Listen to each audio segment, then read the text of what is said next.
আসসালামু আলাইকুম বন্ধুরা, ফিল্মি দুনিয়া চ্যানেলে আপনাদের স্বাগতম। আজকের ভিডিওতে আপনারা জানাবো বাংলাদেশের দুজন অলরাউন্ডার চিত্র পরিচালক সুভাষ দত্ত এবং গাজী মাজহারুল আনোয়ার পরিচালিত সকল সিনেমার তালিকা। প্রথমে রয়েছেন সুভাষ দত্ত সাহেব। ওনার জন্ম 1930 সালে দিনাজপুরের মুন্সিপাড়ায়। একটি সম্ভ্রান্ত পরিবারের সন্তান হওয়া সত্ত্বেও সিনেমার প্রতি অগাধ ভালোবাসার কারণে তিনি বোম্বে ফিল্ম পাবলিসিটি স্টুডিওতে খুব ছোট্ট একটি চাকরিতে জয়েন করেন। বাংলাদেশে ফিরে তিনি বাংলাদেশের প্রথম সিনেমা মুখোশের পোস্টার ডিজাইনের কাজও করেন। চলচ্চিত্রে ওনার অভিনেতা হিসেবে অভিষেক হয় 1959 সালে এ দেশ তোমার আমার সিনেমার মাধ্যমে, এবং সহকারী পরিচালক হিসেবে তিনি কাজ করেন 1959 সালেই মাটির বাহার সিনেমাতে। একক পরিচালক হিসেবে ওনার চলচ্চিত্রে অভিষেক হয় 1964 সালে সুতরাং সিনেমাটি পরিচালনার মাধ্যমে। এর তো অভিনয় করেছিলেন কবরী, রানী সরকার, খান জয়নুল এবং সুভাষ দত্ত নিজেই। 66-তে মুক্তি পায় কাগজের নৌকা। এটাতে অভিনয় করেছিলেন সুচন্দা, হাসান ইমাম, রহিমা সহ আর অনেকে। 67-তে মুক্তি পায় আয়না অবশিষ্ট। এটাতে অভিনয় করেছিলেন সুচন্দা, সুজাতা সহ আর অনেকে। 68-তে মুক্তি পায় আবির্ভাব। এটাতে অভিনয় করেছিলেন কবরী, নায়করাজ আব্দুর রাজ্জাক, শর্মিলা আহমেদ এবং আজিম।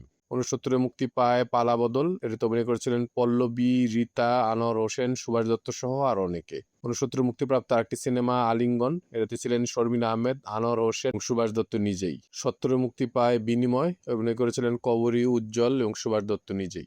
72-এ মুক্তি পায় অরুণোদয়ের অগ্নিসাক্ষী। এটাতে মূল চরিত্রে অভিনয় করেছিলেন ববিতা, উজ্জ্বল এবং আনোয়ার হোসেন। 73-এ মুক্তি পায় বলাকা মন। অভিনয় করেছিলেন উজ্জ্বল, কবরী, কাবেরী সুলতানা সহ আর অনেকে। 76-এ মুক্তি পায় আকাঙ্ক্ষা। এটাতে অভিনয় করেছিলেন নায়করাজ আব্দুর রাজ্জাক এবং ববিতা। 77-এ মুক্তি পায় বসুন্ধরা। মূল চরিত্রে ছিলেন ববিতা এবং ইলিয়াস কাঞ্চন। 78-এ মুক্তি পায় শিশুতোষ চলচ্চিত্র ডুমুরের ফুল। এটাতে অভিনয় করেছিলেন ববিতা এবং ইলিয়াস কাঞ্চন।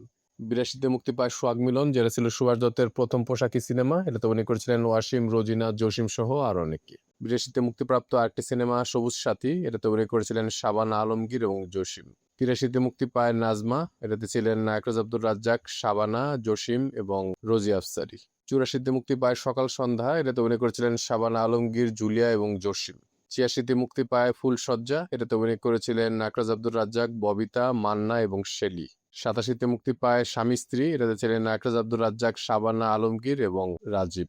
88-তে মুক্তি পায় আগমন। এটাতে ছিলেন নায়করাজ আব্দুর রাজ্জাক, ববিতা, সুচন্দা সহ আর অনেকে। 89-তে মুক্তি পায় সহধর্মিণী। এটাতে ছিলেন আব্দুর রাজ্জাক, শবনম, দিতি এবং ইলিয়াস কাঞ্চন। 93-তে মুক্তি পায় আবদার। এটাতে ছিলেন ইলিয়াস কাঞ্চন, চম্পা, অমিত হাসান এবং অরুণা বিশ্বাস। তারপর একটি দীর্ঘ বিরতির পর 2006-এ মুক্তি পায় ও আমার ছেলে। এটাতে অভিনয় করেছিলেন ইলিয়াস কাঞ্চন, পপি, অপু বিশ্বাস সহ আর অনেকে। এটা হচ্ছে সুভাষ দত্ত পরিচালিত এবং মুক্তিপ্রাপ্ত সর্বশেষ সিনেমা। সুভাষ দত্ত পরিচালিত মুক্তিপ্রাপ্ত মোট সিনেমার সংখ্যা হচ্ছে 22টি। উনি 2012 সালে 82 বছর বয়সে মৃত্যুবরণ করেন। তারপর আছেন আরেকজন খ্যাতিমান সঙ্গীতজ্ঞ এবং চিত্র পরিচালক গাজী মাজহারুল আনোয়ার সাহেব। ওনার জন্ম 1943 সালে কুমিল্লার দাউদকান্দিতে। মিডিয়াতে ওনার যাত্রা শুরু হয় মূলত রেডিও এবং টেলিভিশনে গান লেখার মাধ্যমে। সিনেমার জন্য তিনি সর্বপ্রথম গান লেখেন 1967 সালে আয়না অবশিষ্ট সিনেমার জন্য। চলচ্চিত্র পরিচালক হিসেবে ওনার চলচ্চিত্র অভিষেক হয় 1982 সালে নান্টু ঘটক সিনেমাটি পরিচালনার মাধ্যমে। এটাতে অভিনয় করেছিলেন মাস্টার শামীম, সাথে ছিলেন ওয়াসিম, আলমগীর, সুচরিতা এবং অঞ্জনা।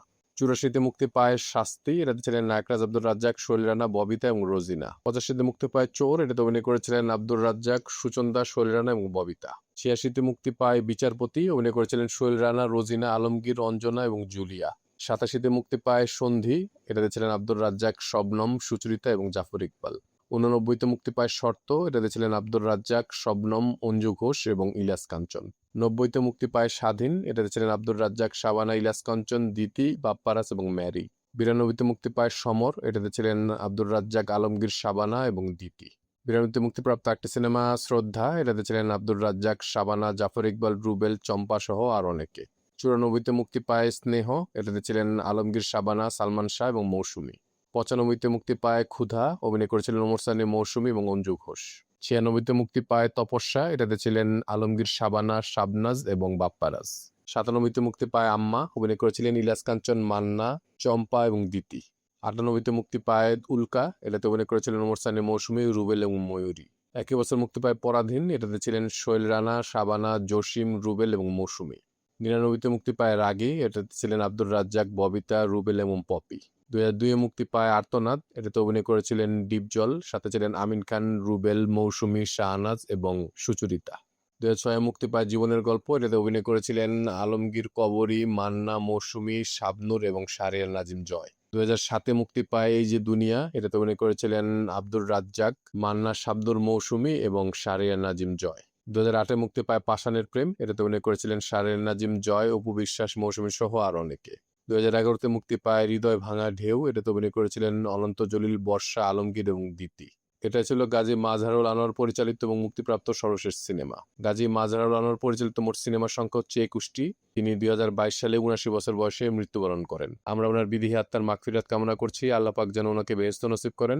আমাদের ভিডিওগুলো ভালো লাগলে অবশ্যই আমাদের চ্যানেলটি সাবস্ক্রাইব করে আমাদের পাশে থাকবেন। ইনশাআল্লাহ খুব শীঘ্রই দেখা হচ্ছে ভিন্ন সাথে নতুন কোনো ভিডিও নিয়ে। আল্লাহ হাফেজ।